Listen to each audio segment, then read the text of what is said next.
So what are you thinking about? And if your thoughts were recorded, what would it look like? What patterns would emerge? What thoughts do you entertain? And what thoughts do you dismiss? Did you know that what you think will build momentum the longer you think about it? And when you begin to think positively, did you know that it will cause you to gravitate towards positive things?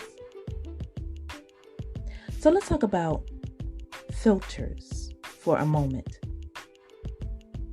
If you are a person that specializes in photography, then you are familiar with filters.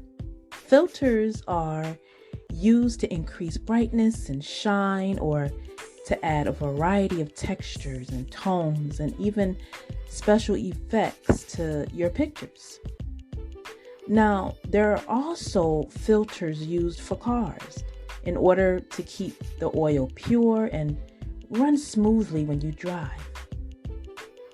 And then there are also filters we use in our homes to help keep the air clean, pure, and free of impurities.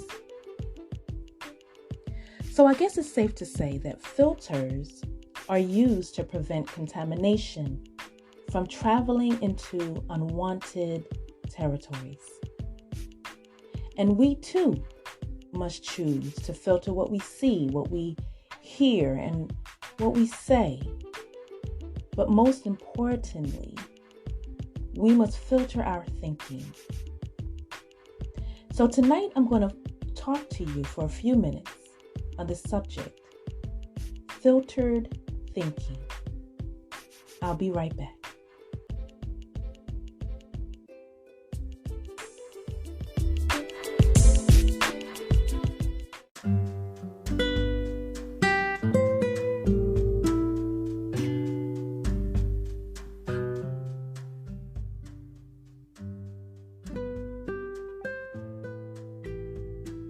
So in the book of Philippians chapter 4 and verse 8, it lets us know that we must filter our thinking on things that are true, things that are honorable, things that are right, things that are pure, and things that are lovely and commendable. It lets us know that we must filter our minds to think about things that are excellent and worthy of praise. And it also reminds us that we must constantly feed our minds with things that will remind us of what God is saying. So there must be a daily cleansing of the mind. Because what you allow in your mind will determine the things that you dwell on. How many of you know that your input will ultimately become your output? And what you manifest will be a direct reflection of what you digest. So if you infiltrate junk, that is what you will portray. Nothing but a junky mentality. Your mind will become a dumping ground of nothing useful because you did not carefully filter the gates of your mind. So it's time to give your mind a deep cleaning. Clear the backlog of every thought and everything that serves no purpose in your mind. Clear the cache of every thought that offends God in order to truly hear from God. There must be a reassessment of what you allow in your mind, and you must re-emphasize to yourself that your mind is connected to your temple, and it too must be holy.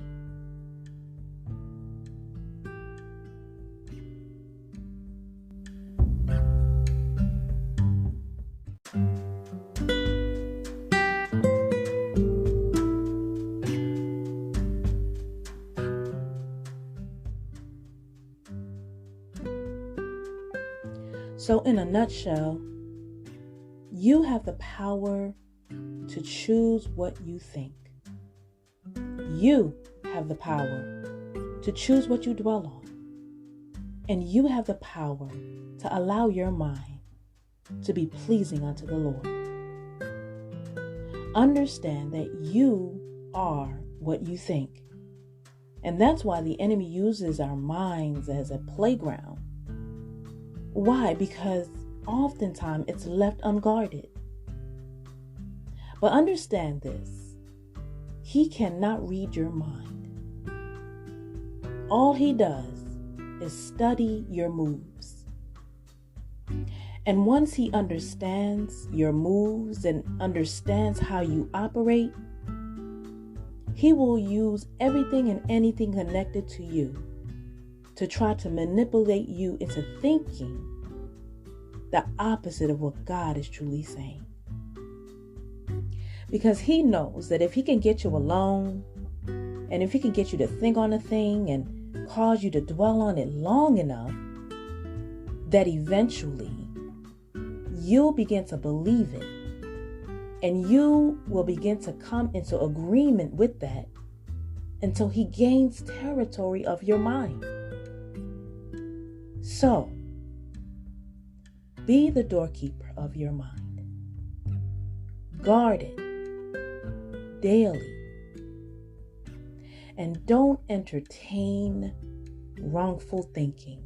Don't invite those unruly and uninvited thoughts into your holy place, but cast it down at the door.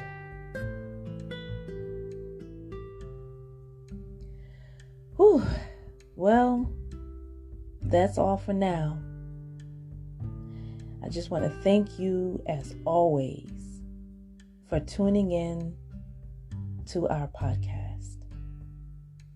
Be strong, be encouraged. And until next time, be blessed.